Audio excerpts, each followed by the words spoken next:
नमस्कार। जजमेंट समझिए माला दीक्षित से कार्यक्रम में आपका स्वागत है। आज हम चर्चा करेंगे सड़क दुर्घटना और ट्रॉमा केयर पर।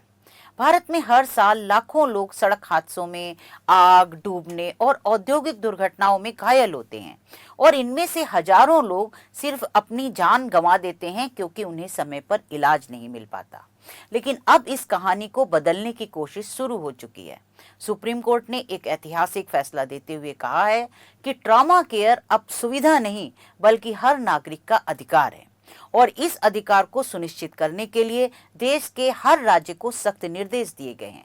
तो आखिर ये ट्रॉमा केयर है क्या और क्या सच में अब हादसे के बाद हर व्यक्ति को समय पर इलाज मिल पाएगा?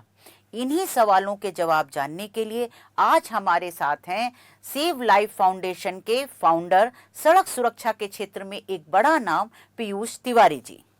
पीयूष जी, आपका बहुत बहुत स्वागत है। बहुत बहुत धन्यवाद माला जी। पीयूष जी, आज हम अपनी चर्चा शुरू करते हैं तो सबसे पहले आप यही बताइए कि ट्रॉमा केयर आखिर है क्या? क्या ये सिर्फ एम्बुलेंस तक सीमित है या इसमें पूरा सिस्टम शामिल होता है? जी बिल्कुल, जैसा आपने सही कहा कि हर साल हमारे देश में करीब 4 से 4.5 लाख लोग जो हैं वो दुर्घटना का शिकार हो जाते हैं। इसमें से करीब 2 लाख के आसपास जो लोग हैं वो सड़क दुर्घटना का शिकार होते हैं और बाकी जो लोग हैं वो बाकी दुर्घटनाओं का शिकार होते हैं। अब इसमें जब हम ट्रॉमा केयर की बात करें तो ट्रॉमा केयर का मतलब ये होता है कि वो एसेंशियल मेडिकल केयर जो कि एक इंजरी के बाद हमें मिलनी चाहिए जिससे कि हमारी जान बच जाए। अब इंजरी में क्या होता है कि दिमागी चोट लग सकती है, रीढ़ की हड्डी की चोट हो सकती है, खून बह सकता है और ये सभी प्रकार की जो चोटें होती हैं वो ऐसी चोटें होती हैं कि अगर उनको इमीडिएट बेसिस पे कंट्रोल नहीं करा गया तो उससे जान चली जाती है व्यक्ति की। तो ट्रॉमा केयर एक पूरा ढांचा है जिसके अंदर ये आपको जो चिकित्सा है वो मिल सकती है। अब ट्रॉमा केयर की जब हम बात करते हैं तो वो एक शुरुआत उसकी होती है कि आप ट्रॉमा केयर को एक्सेस कैसे करें, आप उसको हासिल कैसे करें, तो उसके लिए क्या नंबर डायल करें और उसके बाद पूरा प्रोसेस चलते चलते जो है वो हमारा जो है वो ट्रॉमा केयर बन जाता है। अच्छा, तो इसी में एक चीज और है कि जब कोई गंभीर दुर्घटना होती है तो डॉक्टर गोल्डन आवर की बात करते हैं जी। ये समय इतना महत्वपूर्ण क्यों होता है? क्या सच में ये कुछ मिनट जो हैं वो जीवन और मृत्यु तय कर देते हैं? जी बिल्कुल, स्पेशली इंजरी के केस में, जैसे कि हम बात करें दुर्घटना के केस में, जब चोट लगती है तो उसमें जो समय होता है जान बचाने का वो बहुत सीमित होता है। अगर ब्रेन की इंजरी है या खून बह रहा है तो कुछ मिनटों का टाइम होता है हमारे पास। तो जो गोल्डन आवर बोलते हैं, मतलब जो घंटा जो होता है इंजरी के बाद का, वो पूरा घंटा जो है उसको इस प्रकार से हमें नहीं लेना चाहिए कि 1 घंटा लगे एम्बुलेंस आने में। लेकिन उस 1 घंटे का मतलब ये होता है कि जो डेफिनेटिव केयर है, जो प्रॉपर केयर है या सर्जरी है, वो उस तक 1 घंटे के अंदर व्यक्ति जो है वो पहुँच जाए। यानी कि जो बीच का जो उसका जो चेन है, जो उसकी जान बचनी चाहिए उस तरीके से, वो उसकी बची रहे और वो सही डेफिनेटिव केयर तक पहुंच सके। यानी ट्रॉमा केयर जो है वो बहुत जरूरी है और समय पर मिले। लेकिन भारत में जो ट्रॉमा केयर को लेकर के जो समस्या है वो कितनी बड़ी है और ऐसा क्या है जो इसे राष्ट्रीय संकट बना देता है? ये देखिए, जैसा कि मैं बोल रहा था कि दुर्घटना होने के बाद जो है आप दुर्घटना जो चिकित्सा है उसको एक्सेस कैसे करेंगे, तो उसके लिए क्या नंबर डायल करेंगे। तो आज की डेट में देश में बहुत सारे नंबर हैं जो कि आपको याद रखना पड़ेगा फ़ोन करने के लिए, और वो डिपेंड करता है कि आप कहाँ पर हैं। अगर आप हाईवे पर हैं तो अलग नंबर है, अगर आप शहर में हैं तो अलग नंबर है। तो एक एक्सेस करने का जो तरीका है वो सिंपल होना चाहिए। उसके बाद जब मदद आ रही है और उस टाइम पे आप व्यक्ति के साथ हैं जो कि घायल है और आप उसकी मदद करने की कोशिश कर रहे हैं, तो आपको पूर्ण तरीके से सुरक्षा मिलनी चाहिए कि बाद में आपको कोर्ट कचहरी का चक्कर, पुलिस की क्वेश्चनिंग ना हो। उसके बाद जब गाड़ी आ जाए या मदद आ जाए तो मदद की जो कॉम्पिटेंसी होती है, जो उनका जो एक क्षमता होती है जान बचाने की, वो एक क्वालिफाइड व्यक्ति की तरीके से होनी चाहिए। तो उसमें ये ज़रूरी है कि जो पैरामेडिक है या जो ईएमटी है वो सही क्वालिफाइड हो, उसको सही प्रकार की जानकारी हो। उसके बाद किस अस्पताल में ले जाना है, अगर ब्रेन में चोट लगी है और आपको प्राइमरी हेल्थ सेंटर ले जाएं तो वहाँ पर आपका इलाज नहीं हो सकता है, तो सही जगह पे ले जाना एक बहुत ज़रूरी बात है। उसके बाद आता है जो प्रॉपर चिकित्सा होती है, और अगर चिकित्सा नहीं हो रही है तो अगर उसको ट्रांसफ़र करना है किसी और हॉस्पिटल में तो उसका प्रॉपरली उसको पैकेज करा गया है कि नहीं करा गया है, कि वो जो ट्रांसफ़र है, वो जो जर्नी है उसको सर्वाइव कर सके। ये जो सभी जो मैंने भी आपको चीज़ें बताई हैं ढांचे, ये हमारे देश में अभी टूटे हुए हैं। कोई नंबर क्लियर नहीं है। गुड समारिटन का जो प्रोटेक्शन सुप्रीम कोर्ट ने दिया था 2016 में, उसके अराउंड ग्रीवेंस रिड्रेसल नहीं था। जो पैरामेडिक्स हैं उनकी ट्रेनिंग सुनिश्चित नहीं है। एम्बुलेंसेस का जो ढांचा है वो सुनिश्चित नहीं है। तो काफ़ी गैप्स हैं देश में, जिसकी वजह से इस चीज़ों में डिले हो जाता है। यही चीज अब मैं आपसे पूछना चाह रही थी कि आपकी संस्था सेव लाइफ फाउंडेशन की पिटीशन पर सुप्रीम कोर्ट ने 26 मई 2026 इसी साल में एक फैसला दिया है। तो अगर आप सरल भाषा में बताएं तो वो फैसला असल में क्या बदलाव लाएगा, क्या बदलता है उसमें, ऐसा क्या बोला गया है? जी, माननीय सुप्रीम कोर्ट का ये कहना है कि जो एक चेन ऑफ सर्वाइवल होती है, मतलब जो जीवित रहने की जो कड़ी है, उसको सुनिश्चित करना बहुत ज़रूरी है अगर हमें देश में जानें बचानी है जो दुर्घटनाग्रस्त व्यक्ति होते हैं उनकी। तो उसके लिए जैसे मैं अभी बता रहा था कि कौन सा नंबर डायल करना है, देश में एक नंबर होना चाहिए जो कि एक 3 साल का बच्चा भी याद रख सके। तो सुप्रीम कोर्ट का ये कहना है कि जो भारत सरकार ने जो 112 नंबर इशू करा था कई साल पहले, जिसको कि स्टेट्स को अडॉप्ट करके उसमें सारे नंबर उसको फीड करने थे, वो काम नहीं हुआ था अभी पूरे देश में। तो 112 को एक सुनिश्चित यूनिवर्सल एक्सेस नंबर उसको करा जाए। दूसरा उनका ये कहना है सुप्रीम कोर्ट का कि अगर आप आगे आके किसी की मदद करते हैं और आपको जो सुप्रीम कोर्ट ने 2016 में जो प्रोटेक्शन प्रोवाइड करी हुई थी, उसके बावजूद अगर आपके साथ कुछ गलत होता है या आपको हरासमेंट होता है, तो उसके लिए डिस्ट्रिक्ट लेवल पर एक ग्रीवेंस रिड्रेसल सिस्टम होना चाहिए, जिसको कि आप अप्रोच करके वहाँ पर शिकायत कर सकें कि मैं किसी की मदद कर रहा था और मेरे साथ उसके बावजूद ये इस प्रकार का ट्रीटमेंट हुआ है। उसके बाद जो पैरामेडिक है, जो कि एम्बुलेंस आ रही है, जो उसमें जो व्यक्ति हैं जो कि ट्रेंड होने चाहिए, उसकी ट्रेनिंग सुप्रीम कोर्ट ने सुनिश्चित कर दी है कि उनके पास किस प्रकार का सर्टिफिकेट होना चाहिए। उसके बाद जो अस्पताल हैं, अस्पताल 4 प्रकार के सुनिश्चित हुए हैं, लेवल 1 से लेकर लेवल 4 तक। लेवल 4 होता है सबसे बेसिक अस्पताल, जो कि आपको प्राथमिक चिकित्सा प्रोवाइड कर सके। लेवल 1 वो होता है जो कि ब्रेन की भी न्यूरो सर्जरी कर सके, दिमाग की भी सर्जरी कर सके। तो इस प्रकार के जो लेवलिंग की वजह से जो एम्बुलेंस है वो डिसाइड कर पाएगी कि अगर इंजरी, चोट इस प्रकार की है तो हम सही अस्पताल में, कौन से अस्पताल में ले जाएं उसको। तो उसकी जो ग्रेडिंग है उसको करने का उन्होंने सुनिश्चित करा है। यानी जो एम्बुलेंस आएगी कॉल करने पर उसमें डॉक्टर बैठे होंगे और वो डॉक्टर ही एसेस कर देंगे तुरंत कि कितनी गंभीर चोट लगी है और इनको कहाँ ले जाएं। जी, जो डॉक्टर हैं या पैरामेडिक हैं, अगर पैरामेडिक होंगे तो उनका एक सर्टिफिकेशन फिक्स हो गया है कि वो सर्टिफिकेशन उनके पास होना चाहिए। उसके बाद अगर आप अस्पताल ले जा रहे हैं किसी को, जो एम्बुलेंस अस्पताल जा रही है, तो अस्पताल को प्रायर नोटिफिकेशन, मतलब अस्पताल को ये जानकारी हो जाए कि हमारे पास ये व्यक्ति आ रहा है, इसको किस प्रकार की चोट लगी है और हमारी तरफ से क्या सही तरीके का अरेंजमेंट करना है वो लोग अपनी तरफ से कर सकें। उसके अलावा सुप्रीम कोर्ट ने ये कहा है, कुछ ही दिनों पहले प्रधानमंत्री जी की पीएम राहत योजना लॉन्च हुई है, जिसका मतलब है prime minister road accident hospitalisation and treatment scheme, जिसके अंतर्गत 7 दिन तक 1.5 लाख रुपए तक का खर्चा भारत सरकार उठाएगा जो सड़क दुर्घटना के जो व्यक्ति हैं स्पेसिफिकली उनके लिए। लेकिन उसका जो भी इम्प्लीमेंटेशन है वो स्टेट्स पे सही तरीके से नहीं हो रहा था। तो सुप्रीम कोर्ट ने ये कहा है क्योंकि पीएम राहत स्कीम प्राइवेट अस्पतालों को भी, जो कि कई बार घायल व्यक्तियों को लेने से मना कर देते हैं, उनको 1.5 लाख रुपए तक का वो जो ट्रीटमेंट का जो खर्चा है वो उनको प्रदान करेंगे। तो उसका जो इम्प्लीमेंटेशन है उसको जल्द करने के लिए सुप्रीम कोर्ट ने कहा है। तो एक पूरा जो ढांचा जो देश में मिसिंग था, माननीय सुप्रीम कोर्ट ने वो पूरा ढांचा जो है वो एक ही ऑर्डर में बना दिया। गोल्डन आवर में जो इलाज की है वो सुनिश्चित करने के लिए पूरा एक सिस्टम तैयार कर दिया। लेकिन एक चीज बताइए सर कि पहले भी कई बड़े फैसले आए, जैसे परमानंद कटारा केस में आया था, पश्चिम बंगाल खेत मजदूर केस और गुड सैमरिटन कानून था, फिर भी ये नया फैसला क्यों जरूरी था? क्या कमी थी पहले के सिस्टम में? देखिए, पहले के सभी जो जजमेंट्स हैं वो बहुत ही महत्वपूर्ण हैं, बहुत ही सराहनीय हैं। अगर हम परमानंद कटारा केस की बात करें तो उसमें सुप्रीम कोर्ट ने ये कहा है कि किसी भी घायल व्यक्ति को अस्पताल मना नहीं कर सकता, उसको प्राथमिक चिकित्सा देनी चाहिए। उसके बाद जो पश्चिम बंगाल का केस आया उसमें इमरजेंसी केयर को एक राइट की तरह बोला गया। और जो सुप्रीम कोर्ट का जो 2016 का जो गुड समारिटन लॉ का जो फैसला है, जो कि हमारे ही सेव लाइफ के ही केस में आया था, उसमें भी सुप्रीम कोर्ट ने सुनिश्चित करा था कि गुड समारिटन को किसी भी प्रकार की कठिनाई नहीं होनी चाहिए। तो तीनों ही महत्वपूर्ण जजमेंट हैं। लेकिन इन तीनों जजमेंट में ये नहीं बताया गया था कि उन जजमेंट्स का फॉलो कैसे होना है, उसका जो इम्प्लीमेंटेशन है वो कैसे होना है, किस व्यक्ति को क्या काम करना है जिससे कि अस्पताल लोगों को मना ना कर सकें, और अगर मना करें तो उसके बाद उनको क्या पनिशमेंट मिलेगा, या अगर गुड समैरिटन का अगर जो राइट है, जो इंसुलेशन है, अगर वो उनको ना मिले तो किस प्रकार से उसको वो कहाँ पर शिकायत कर सकते हैं। तो हालांकि ये सारे जजमेंट महत्वपूर्ण हैं। इन जजमेंट्स में जो मिसिंग था वो ये था कि इसका इम्प्लीमेंटेशन कैसे हो। ये जो भी जजमेंट आया 26 मई का, उसमें सुप्रीम कोर्ट ने दो बड़ी चीज़ें करी हैं। एक तो ये बताया है कि इस पूरे जो चेन ऑफ सर्वाइवल की जो मैं बात कर रहा था उसका सही तरीके से इम्प्लीमेंटेशन कैसे हो, और उसके लिए उन्होंने 10 डायरेक्शन दिए हैं।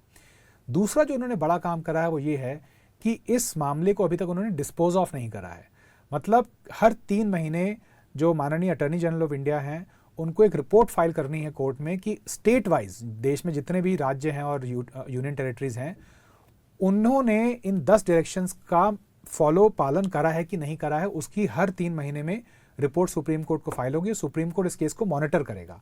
तो ये दो बड़ी चीज़ें हुई हैं जो कि पहले केसेस में नहीं हुई थी, जिसकी वजह से ये एक लैंडमार्क जजमेंट बन गया है। तो पीयूष, अब जब सुप्रीम कोर्ट ने राज्यों को निर्देश दे दिए हैं तो जमीन पर इसका असर कैसे देखा गया? एक आम आदमी जो है, एक आम नागरिक है, उसको कैसे पता चलेगा कि सिस्टम सच में बदल रहा है?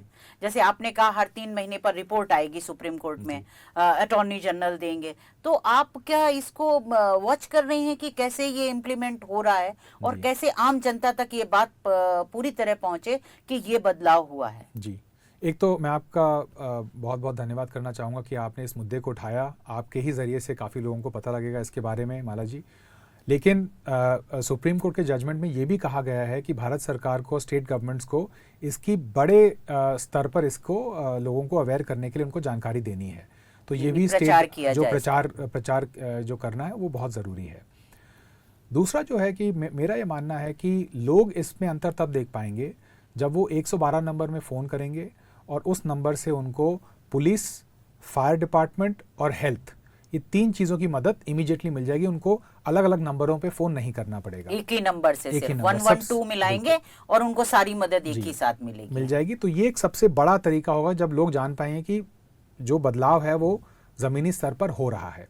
दूसरा, जब हम आते हैं गुड समैरिटन पर, कि अगर आप किसी की मदद कर रहे हैं और आपको के साथ अगर कुछ, वैसे तो कानूनी तरीके से कुछ कार्रवाई नहीं होनी चाहिए, लेकिन अगर आपको यही मेरा सवाल था कि उनको जो गुड समैरिटन होंगे उनको कैसे वो बिना डर के मदद करेंगे, उनको किस तरह सुरक्षा मिलेगी, वो इस जजमेंट में कैसे कहा गया है वो बताएं।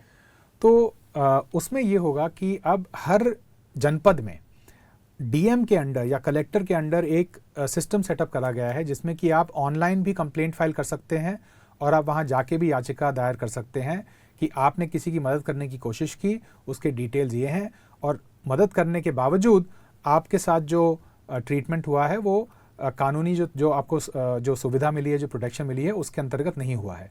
तो अब एक सिस्टम बन गया है जिसके अंतर्गत आप इसमें आप शिकायत दर्ज कर सकते हैं।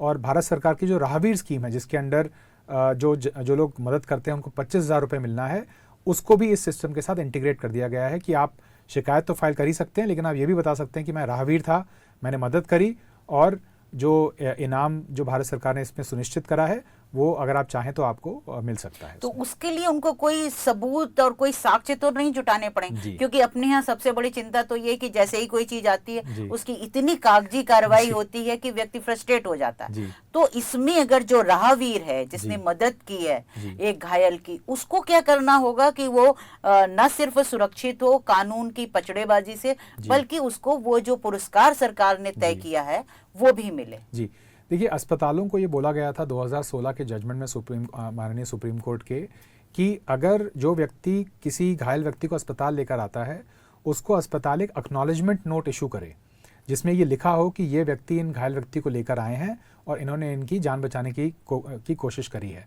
तो वो एक्नॉलेजमेंट लेटर जो है वो बहुत ज़रूरी होता है, वो आपको जो अस्पताल है उससे मिल जाएगा। अगर आपने सिर्फ पुलिस को फ़ोन करा है मदद करने के लिए तो आपको पुलिस कंट्रोल रूम से भी एक्नॉलेजमेंट मिल सकता है कि मैंने फ़ोन करा था इन व्यक्ति की जान बचाने के लिए, तो मैंने जो पूरा जो चेन था उसको मैंने करा ये इस तरीके से फ़ोन करके।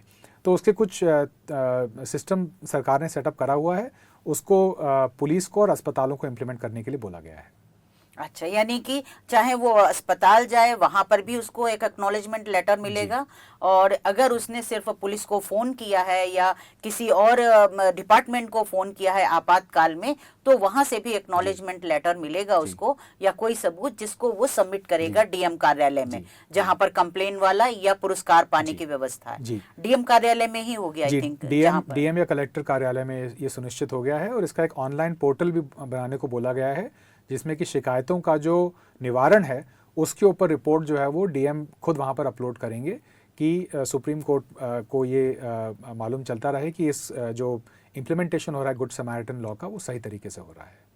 अच्छा, तो इसमें जब सुप्रीम कोर्ट मॉनिटरिंग करेगा, तो क्या आपको लगता है कि इस बार बदलाव स्थायी होगा, कुछ स्थिति बदलेगी? क्योंकि जैसे हम लोग जानते हैं जजमेंट तो कब से आ रहे हैं, परमानंद कटारा का तो बहुत पहले का है, जी 90s का है आई थिंक। जी तो अब आपको ये उम्मीद जगी है कि अब की जो बदलाव होगा वो स्थायी होगा? जी बिल्कुल स्थायी होगा। इसके दो कारण हैं। पहला तो ये है कि भारत सरकार ने इन सभी मुद्दों पर काफ़ी काम करा हुआ है, और उसका जो इम्प्लीमेंटेशन है स्टेट लेवल पर वो ठीक से नहीं हो रहा था। तो ये याचिका फाइल करी गई थी कि भारत सरकार ने जैसे ऑलरेडी 112 नंबर इशू करा हुआ है उसका इम्प्लीमेंटेशन हो, ऑलरेडी गुड समैरिटन लॉ लेकर आए हुए हैं उसका इम्प्लीमेंटेशन हो। तो पहला तो ये है कि एक ऑलरेडी ढांचा, जो सरकारी ढांचा इस एरिया में था वो बना हुआ है, उसका इम्प्लीमेंटेशन स्टेट्स को करना है, वो अब होगा, और स्टेट्स ने भी इसमें काफ़ी कोऑपरेशन करा है इस केस में। दूसरा जो ये है कि सुप्रीम कोर्ट, माननीय सुप्रीम कोर्ट ने जो डिसाइड करा है कि इस केस को मॉनिटर करेंगे, ये बहुत बड़ी बात है। क्योंकि अगर आप पिछले जितने केसेस देखेंगे उसमें ये हुआ है कि ऑर्डर देकर केस को डिस्पोज ऑफ कर दिया गया है, उसके बाद फिर इम्प्लीमेंटेशन जो है वो छोड़ दिया गया है जो लोकल अथॉरिटीज़ होती हैं उनके ऊपर।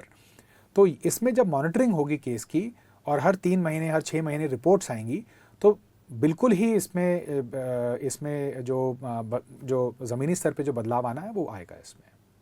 अच्छा, तो ये आपकी ही याचिका थी सेव लाइफ फाउंडेशन की, आपकी संस्था की, जिस पर ये इतना बड़ा जजमेंट आया? आपने और भी कुछ याचिकाएं डाली हैं, आपकी संस्था इसी क्षेत्र में काम करती, थोड़ा सा बताएंगे? जी, हम भारत सरकार के साथ और राज्य सरकारों के साथ बहुत क्लोजली काम करते हैं अपने ज़ीरो फेटालिटी कॉरिडोर और ज़ीरो फेटालिटी डिस्ट्रिक्ट कार्यक्रम पर, जिसमें कि हमने 100 जनपद ऐसे आइडेंटिफाई कर रहे हैं जहां पर दुर्घटनाएं बहुत अधिक मात्रा में हैं और उनको कम करना ज़रूरी है, और वहां पर हम मदद कर रहे हैं उनकी।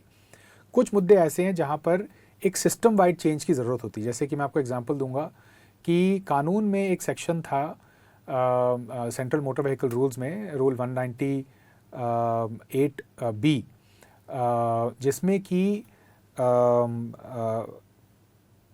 ट्रक जो है वो सरिये लेकर जा सकते थे, और सरिये हमको पता है जब सरिये बाहर निकलते हैं ट्रक से तो कितनी बड़ी दुर्घटनाएं उसकी वजह से हो सकती हैं। तो उसको हमने 2015 में उस स्पेसिफिक क्लॉज को स्ट्राइक डाउन करवा के, जो ये प्रैक्टिस थी सरिये ले जाने की, इसको हमने कम करवाया। अगर आप देखेंगे तो ज़्यादातर सरिये जो हैं वो फ्लैट बेड ट्रक्स में जाते हैं, और जो प्रोट्रूजन वाला जो था, जो बाहर निकलने वाला जो प्रॉब्लम था, वो काफ़ी कम हो गया है। पूरी तरीके से नहीं गया है, अभी तो इसमें इसका इम्प्लीमेंटेशन चल रहा है, लेकिन काफ़ी 80-90% जो है वो कम हो गया है। तो एक ये इस पे हमने काम करा था। दूसरा है कि जो गुड समैरिटन का जजमेंट आपको पता ही है, जो कि हमने 2012 में याचिका दायर की थी, और 2016 में माननीय सुप्रीम कोर्ट का इसमें जजमेंट आया था, जिसमें कि ये बोला गया था कि अगर आप आगे आके किसी की मदद करते हैं तो किसी भी प्रकार की कठिनाई का आपको सामना नहीं करना पड़ेगा। तो ये ये 3 याचिकाएं हैं जो हमने अब तक इसमें करी हैं। लेकिन अदरवाइज़ हमारा जो पूरा जो काम है वो काफ़ी, जो चाहे भारत सरकार हो, चाहे राज्य सरकारें हों, चाहे ज़मीनी स्तर पे जो NGOs हैं, जो सिविल सोसाइटी ग्रुप्स हैं, जो कंपनियां हैं, हम सबको साथ में लेकर काम करते हैं, जिससे कि जो ये बड़ा एक मुद्दा है, हर साल 1.5 से 2 लाख लोगों का जाना सड़क दुर्घटनाओं में, उसको हम कंट्रोल कर सकें। क्या आपकी संस्था में ये भी है कि कोई आम नागरिक है, मान लो वो सिस्टम का सताया है, वो वाकई में वो एक्सीडेंट हुआ था, वो परेशान है, या कोई व्यक्ति नहीं भी रहा, वो कोई आप लोगों को सीधे अप्रोच कर सकते हैं, और आप क्या उनकी भी मदद करते हैं? हमारे पास ऐसे कई बार केसेस आते हैं। अभी रिसेंटली में गुजरात से केस आए, यूपी से केस आए, जहाँ पर लोगों ने, एक व्यक्ति ने किसी की मदद करने की कोशिश की थी, उसके बाद उन्हें बहुत कोर्ट कचहरी का सामना करना पड़ा। फिर उन्होंने हमसे कांटेक्ट करा, और उसके बाद हमने उनकी जो भी लीगल हम उनकी हेल्प कर सकते थे, जो उनको हम जानकारी दे सकते थे, वो हमने दी। लेकिन अब का जो सुप्रीम कोर्ट का जजमेंट है, जिसमें कि एक सुनिश्चित कर दिया गया है कि कलेक्टर को इसमें रिस्पॉन्ड करना है और 3 महीने में रिपोर्ट्स अपनी सबमिट करनी है, इससे मेरे ख्याल से जो पॉपुलेशन स्केल पे जो इसका जो निवारण होना है वो हो सकता है। लेकिन आप हमें भी लिख सकते हैं सेव लाइफ फाउंडेशन को, info@savelifefoundation.org पे आप ईमेल कर सकते हैं हमें, और हम कोशिश करेंगे कि हम आपको जल्द से जल्द मदद प्रोवाइड कर सकें। चलिए, तो अब साफ है कि ये फैसला सिर्फ एक आदेश नहीं है, बल्कि एक ऐसी कोशिश है जो लाखों जिंदगियां बचा सकती है। अब देखना ये होगा कि क्या ये बदलाव कागजों से निकलकर सड़कों तक पहुंच पाता है या नहीं। आप इस बारे में क्या सोचते हैं? क्या भारत में एक ट्रॉमा केयर सिस्टम सच में बदल पाएगा? तो हमें कमेंट करके जरूर बताइएगा। और आज हमें पीयूष जी ने इतनी सारी जानकारी दी है और ये भी बताया है कि आप अगर किसी दुर्घटना के साक्षी बने हैं तो आप किस तरह हेल्प करेंगे, और कानून आपको कोई भी परेशान नहीं करेगा बल्कि पुरस्कार मिलेगा। तो आज बस इतना ही। पीयूष जी, आपका बहुत बहुत धन्यवाद। आपने हमारे दर्शकों को बहुत कीमती जानकारी दी है। तो फिर कुछ ऐसा ही आएगा महत्वपूर्ण तो हम फिर आपके साथ जुड़ेंगे। तब तक के लिए धन्यवाद।